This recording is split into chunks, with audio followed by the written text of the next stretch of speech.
नहीं आता तो बेले का जो फल होता है, बेलपत्री का जो फल होता है, उस फल के गूदे को, बेलपत्री के फल का गुर्दा निकाल लो, सुखा लो, गाय के घी में उसको डुबो लो और शुक्रवार के दिन माता लक्ष्मी के लिए अग्नि में आहुति दीजिए। महाराज, शाम के समय पर सूर्यास्त के पहले ये जो आहुतियां हम बेले के गुर्दे के फल की गाय के घी में डुबोकर माता लक्ष्मी और भगवान विष्णु के नाम से देते हैं, महाराज 2 या 3 शुक्रवार करोगे, लक्ष्मी की कभी कमी नहीं आती, संपदा बढ़ती है। एक प्रयोग और कर देखना, कभी अगर मौका मिले आपको तो प्रयोग कर देखिए। लिंग पुराण के अंदर लिखा हुआ है, शिव पुराण में, लिंग पुराण में और स्कंद पुराण में कहा गया है कि अगर किसी ने बेले के फल का अगर थोड़ा सा भी गुर्दा पाया है, बेले के फल को खाया हो या बेल का रस पिया हो या बेल के फल का जूस पिया हो, अगर वो व्यक्ति का अनायास किसी कारणवश प्राण भी छूट गए हो, तो शिव महापुराण की कथा कहती है कि 27 दिन तक वो बेल के फल का रस उसके नस नस में रहता है, तो उस व्यक्ति को यम नहीं छूते, वो कैलाश पर निवास करता है। मर भी जाता है तो अधोगति में नहीं पड़ता, नरक नहीं भोगता, वो बैकुंठ पद का कामी हो, बैकुंठ का निवासी।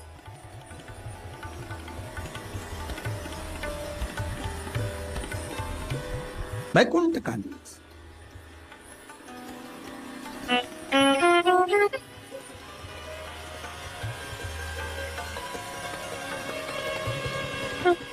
ये जो शिव जी को चढ़ती बेलपत्री हुई, शमी पत्र हुआ, मदार का पुष्प, आंकड़े का जो पुष्प हुआ, ये सब साधारण नहीं है साहब। शंकर का एक एक गुण तत्व ग्रहण करने वाले, शंकर का अनुमोदन करने वाले, शिव को एक एक वस्तु जो चढ़ने वाली साधारण नहीं।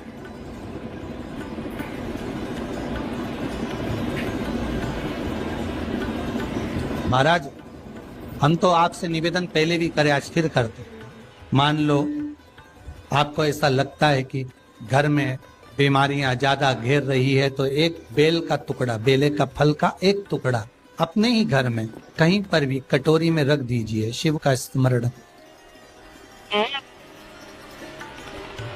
सुख प्रदान करेगा। अगर थोड़ा बहुत रोग आ भी गया निकल जाएगा, पर बड़ी बीमारी में कोई फंस नहीं पाएगा, ज्यादा जनहानि नहीं होगी, तकलीफ नहीं भोग पाओ। शिव को प्रिय। फिर वही स्कंद पुराण का संवाद आ गया। बेलपत्री के वृक्ष की जो जड़ होती है, उस जड़ के अंदर 33 कोटि देवताओं का निवास होता है। 68 करोड़ तीर्थ बेलपत्री के पेड़ के नीचे रहते हैं। 68 करोड़ तीर्थ मात्र बेलपत्री की छांव में, बेलपत्री के नीचे विराजमान होते।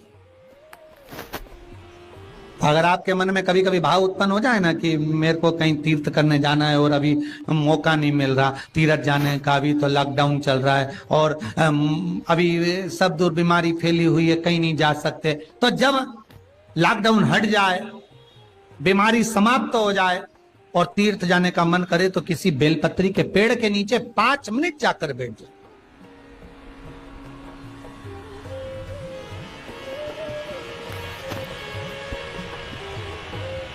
और जप लो, श्री शिवाय नमस्तुभ्यम। जितने बैठे हो टीवी के सामने प्रेम से बोलो, श्री शिवाय नमस्तुभ्यम। जितने टीवी के सामने बैठे बार फिर से बोलो, श्री, साथ में बोलो, आगे आगे नहीं, श्री शिवाय नमस्तुभ्यम। एक मंत्र मैं तुम्हें देता हूं, दुनिया के लोग उसे संजीवनी मंत्र कहेंगे। ये वो मंत्र रहेगा जिस मंत्र का जाप तुम किसी मरे हुए व्यक्ति पर भी करोगे तो वो जीवित होकर बैठ जाएगा। संजीवनी मंत्र भगवान शंकर ने शुक्र को प्रदान कर दिया।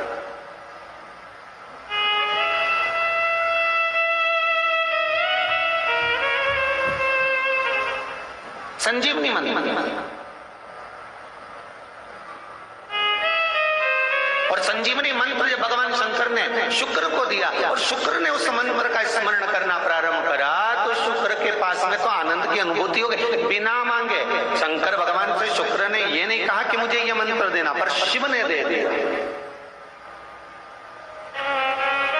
और शंकर कभी भी थोड़ा नहीं देता, देता है तो बहुत में देता है। शुक्र, मैंने तुम्हें संजीवनी मंत्र दिया है, इस मंत्र को रखना और मैं तुम्हें देव तुल्य बनाता हूं, तुम ग्रहों में पूजे जाओगे। और शुक्र को भी ग्रह बना दिया, कबीर को भी ग्रह बना दिया और पूज्य बना दिया। ध्यान दीजिएगा, महामृत्युंजय मंत्र का लोग जाप करते हैं?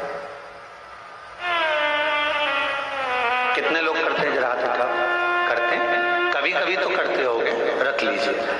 महामृत्युंजय मंत्र का यदि आप जाप करते हो और आपको मालूम पड़ गया कि शरीर में मुझे ये रोग हो गया है, मुझे शुगर हो गया है, मुझे बीपी हो गया है, मेरा ब्लड प्रेशर ऊंचा नीचा रह रहा है, कोई भयंकर रोग, मेरे रिश्तेदार को कोई कैंसर जैसा रोग हो गया, किसी को कोई थायराइड हो गया, किसी को कोई किडनी और लीवर में सूजन हो गई, किसी को कहीं किडनी और लीवर में तकलीफ हो गई, तो शिव महापुराण की कथा कहती है, नवग्रह शिव महापुराण की कथा कहती है कि बेलपत्री के वृक्ष के नीचे महामृत्युंजय मंत्र का जाप जो शुक्रवार की शुक्रवार घी का दिया लगाकर करता है, उसके रोग बाबा देवाधिदेव महादेव समाप्त करते चले जाते हैं। ये संजीवनी मंत्र